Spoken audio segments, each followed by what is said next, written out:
আসসালামু আলাইকুম গাইস। এই বেগুন গাছগুলোর বয়স হচ্ছে প্রায় 1 মাসের কাছাকাছি।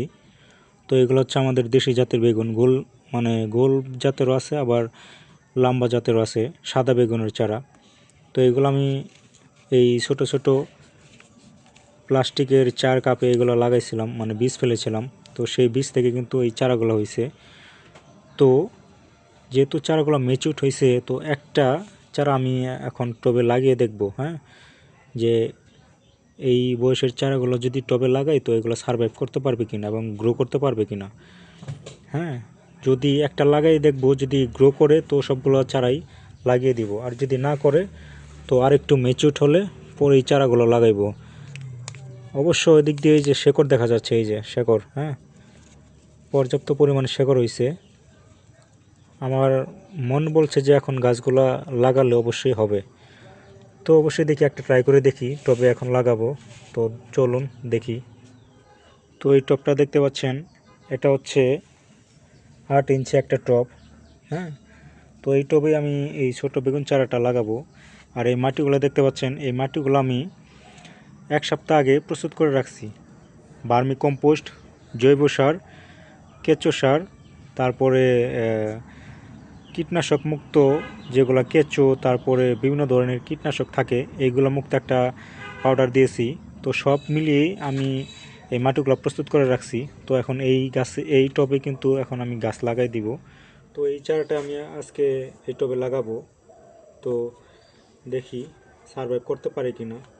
তো প্রথমে নিচ দিয়ে এইভাবে একটু 4 সাইডে একটু বাড়ি দিয়ে নেবেন। সাইডে যেহেতু লেগে আছে তো সহজে বেরোবে না, এই যে আস্তে আস্তে করে টান দিবেন। এই যে দেখেন, দেখছেন, প্রায় সাইডে কিন্তু শেকড় সুন্দরভাবে বেরিয়ে আসছে।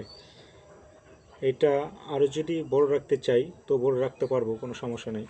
কিন্তু একটা ট্রাই করে দেখবো যে গাছগুলো হয় কি না। এই যে দেখেন নিচের শেকড়গুলো, দেখছেন, এই যেগুলো শেকড়গুলো ভাঙার দরকার নাই, জাস্ট এভাবেই সুন্দরভাবে লাগিয়ে দিব।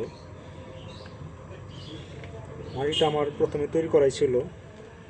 হ্যাঁ, তো আমি কীভাবে মাটি তৈরি করি এটা আমার এই চ্যানেলে দেওয়া আছে অন্য একটা ভিডিওতে, আপনারা যদি চান তো অবশ্যই দেখতে পারবেন।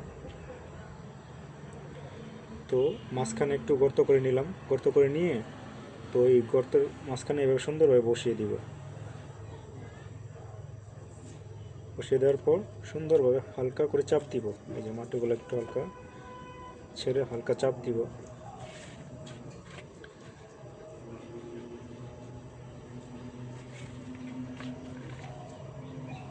দেখেন গাছটা কিন্তু লাগানো হয়ে গেছে। হ্যাঁ, আমার যতগুলা চারা আছে সবগুলো চারাই কিন্তু আমি এই টবেই লাগিয়েছি। হ্যাঁ, আমার যেহেতু এখানে তেমন একটা পর্যাপ্ত পরিমাণ জায়গা নাই, আর জায়গা থাকলেও এরকম মানে ফাঁকা করে ঢালাই করা, তো এর জন্য আমি মাটিতে গাছ লাগাতে পারি না।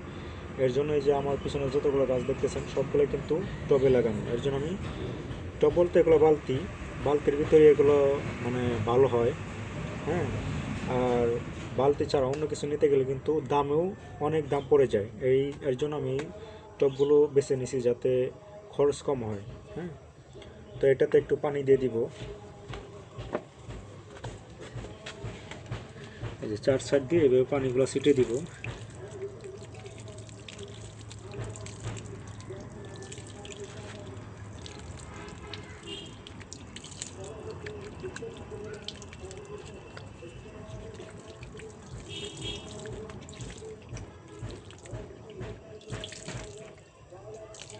প্রত্যেক দিন সকাল অথবা বিকাল যে কোনো এক টাইমে পানি দিতে হবে প্রত্যেক দিন। গাছটা সার্ভাইভ করার পর আপনি একদিন পর পর পানি দিতে পারবেন, সমস্যা নাই।